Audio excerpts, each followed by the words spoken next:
शुरू अल्लाह ताला के नाम से जो बड़ा मेहरबान और निहायत रहम करने वाला है। अस्सलाम वालेकुम प्यारे बच्चों, कैसे हैं आप सब लोग। मुझे यकीन है कि सेहतमंद और तंदुरुस्त होंगे। मैं हूं आपकी मौलमा हिना। और बच्चों, आज हम पढ़ेंगे जमात शिशम उर्दू की किताब में से उसका सबक नंबर 20, जिसका उन्वान है अबाबील। बच्चों, आज इस सबक का हम तीसरा हिस्सा पढ़ेंगे। हमारे आज के सबक के हासिलात ताल्लुम है दुरुस्त तलफ़्फ़ुज़ के साथ तवील इबारत पढ़ना और इसके साथ साथ फ़हम के साथ नसर पढ़कर मुतल्लिका सवालात के जवाब देना। बच्चों, अपने आज के सबक को शुरू करने से पहले हम इसकी आज के हासिलात ताल्लुम की इस्लामी नुक्ता नज़र से वजाहत देखेंगे। अबाबील का जिक्र कुरान पाक की सूरह फील में मौजूद है।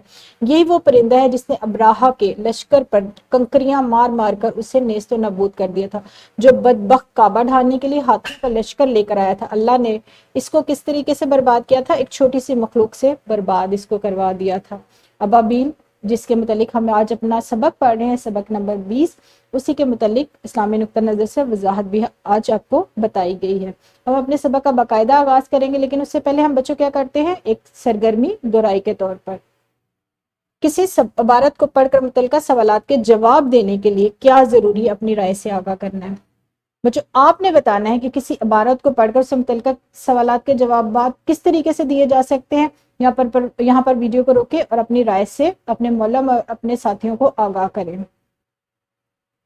जी बच्चों, आपने तो बहुत अच्छी और बहुत दिलचस्प बातें बताई हैं कि इबारत को पढ़ने के बाद सवालात के जवाब किस तरीके से दिए जा सकते हैं। अब हम अपने आज के सबक की तरफ बढ़ेंगे। हमारी आज की तदरीस के मौज़ूआत हैं दुरुस्त तलफ़्फ़ुज़ के साथ तवील इबारत पढ़ना और फ़हम के साथ नसर पढ़कर मुतल्लिका सवालात के जवाब देना।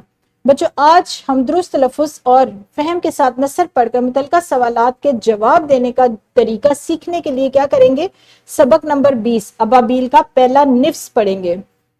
लेकिन सबक क्योंकि हमारा एक अफसाने की सूरत में लिखा हुआ है, हम सबसे पहले देखेंगे अफसाना बिलाखिर होता क्या है। अमूमन फर्जी कहानी को अफसाना कहा जाता है जो हकीकत के करीब हो।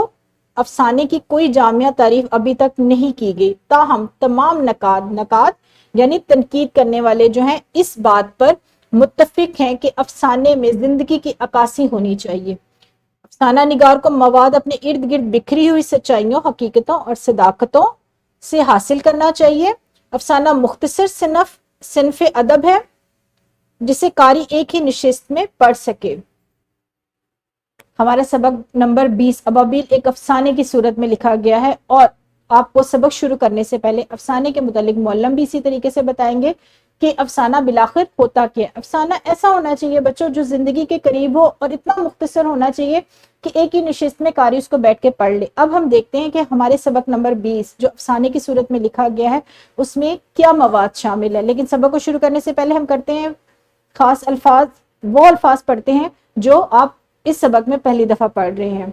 हमारे आज के सबक के खास अल्फाज है तरस खाना, खपरेल, घड़ोंची, तशवीश, कुंडी, कवाड़, अहाता, दुर्गत, शामत, अदमुई, खिलाफे मामूल, आफत बपा करना। अब अपने सबक को पढ़ेंगे। इसका नाम तो रहीम था मगर उस जैसा जालिम भी शायद ही कोई हो मगर उस जैसा जालिम भी शायद ही कोई हो। गांव भर इसके नाम से कांपता था, ना आदमी पर तरस खाए ना जानवर पर। एक दिन रामू लोहार के बच्चे ने इसके बैल की दुम में कांटे बांध दिए थे तो मारते मारते उसको अधमरा कर दिया। अगले ही दिन जेलदार की घोड़ी इसके खेत में घुस आई तो लाठी लेकर इतना मारा कि लहू लहान कर दिया। लोग कहते थे कि कम बख्त को खुदा का खौफ नहीं। किसे खुदा का खौफ नहीं? रहीम को। मासूम बच्चों और बेजुबान जानवरों तक को माफ नहीं करता, ये जरूर जहन्नुम में जलेगा। मगर ये सब इसकी पीठ के पीछे कहा जाता था, सामने किसी की हिम्मत जुबान हिलाने की ना होती थी। बच्चों, इस अफसाने में एक शख्स रहीम का जिक्र है जिसकी कुछ ऐसी बातें बताई गई हैं जो हम पसंद नहीं करते। यानी वो ना तो बच्चों पर रहम खाता था ना ही जानवरों पर, हर एक से लड़ता झगड़ता रहता था। इसी तरीके से जैसे मैंने जो अभी इस सबक को पढ़ा है मौलम पहले निफ्स की, सबक नंबर 20 के पहले निफ्स की, इसी तरह जुमात में बुलंद ख्वानी करेंगे, बच्चों को आसान जुमलों में मफहूम को समझाएंगे और बच्चों सबक पढ़ने के बाद हम एक सरगर्मी करेंगे उसमें ताकि आज के हासिलात तालुम की आपको मजीद वजाहत मिल जाए।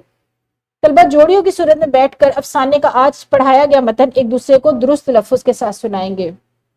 مولم ایک دفعہ پڑھ لیں گے. اگر آپ کو کوئی لفظ مشکل لگتا ہے بچوں آپ نے دوبارہ پوچھ لینا مولم سے, اور جب مولم بلند خوانی ختم کر لیں اس کے بعد آپ نے جوڑیوں کی صورت میں بیٹھ کر آج کے پڑھائے گئے متن کو دوبارہ پڑھنا ہے اور درست تلفظ کے ساتھ پڑھنا ہے. یہاں پر ویڈیو کو روکیں اور اس سرگرمی کو حل کریں. جی بچوں, کیونکہ ہمارے حاصلات تعلم 2 ہے اس لیے ہم 2 سرگرمیاں کریں گے. دوسری سرگرمی میں آپ نے کیا کرنا ہے, طلبہ کو مولم 2 گروہوں میں تقسیم کریں گے. لائبریری سے کوئی بھی افسانہ پڑھیں گے اور جماعت میں ایک دوسرے کو اس کے بارے میں بتائیں گے. آپ نے کوئی بھی افسانہ پڑھنا ہے اور اس کو پڑھنے کے بعد اس کے بارے میں اپنے ساتھیوں کو بتانا ہے, لیکن آپ نے افسانہ کس طریقے سے پڑھنا ہے, درست تلفظ کے ساتھ پڑھنا ہے. اب اپنے سبق کے اگلے حصے کی طرف بڑھیں گے جو کیا ہے, مشق سوالات. آج جتنا سبق ہم نے پڑھا ہے سبق نمبر 20 اسی کے متن میں سے سوالات لیے گئے ہیں. سوال نمبر 1 آپ کاپی پر کریں گے اور سوال نمبر 2 آپ حل کریں گے کتاب پر ہی. سوال نمبر 1 ہے بچوں, آپ نے اس کو پڑھنے کے بعد آج کے متن سے یہ سوالات لیے گئے ہیں. سوال نمبر 1 2 3 یہ ان کے جوابات آپ نے کاپی پر لکھنے ہیں, اور سوال نمبر 2 اس کو حل کرنا ہے آپ نے کتاب پر ہی. درست جواب کا انتخاب کرنا ہے. 4 ممکنہ جوابات ہیں اور جو درست آپ کو لگتا ہے سبق کے متن کے مطابق آپ نے اس کی نشاندہی کرنی. اس کے ساتھ ساتھ بچوں گھر جا کر بھی آپ نے کام کرنا ہے. گھر جا کر کسی کتاب یا انٹرنیٹ سے افسانے کی طویل عبارت درست تلفظ کے ساتھ پڑھتے ہوئے ویڈیو بنانی اور اس ویڈیو کو معلم یا معلمہ کو آپ نے بھیجنا ہے. گھر جا کر بھی آپ نے درست تلفظ کی ایک دفعہ دوبارہ مشق کرنی ہے. آپ نے کوئی بھی کتاب انٹرنیٹ, آپ کوئی کتاب لے لیں یا انٹرنیٹ سے کوئی تحریر لے لیں, آپ نے اس کو درست تلفظ کے ساتھ پڑھنا ہے, ویڈیو بنانی ہے اور ویڈیو بنا کر اپنے معلم یا معلمہ کو بھیجنا ہے. جی بچوں, آپ کو آج کا سبق کیسا لگا؟ مجھے امید ہے کہ بہت دلچسپ لگا ہوگا اور آپ نے اس سبق سے بہت ساری باتیں سیکھی ہوں گی. کل اس سبق کے دوسرے حصے میں ملاقات ہوگی, تب تک اپنا بہت سارا خیال رکھیے گا. خدا حافظ, شکریہ.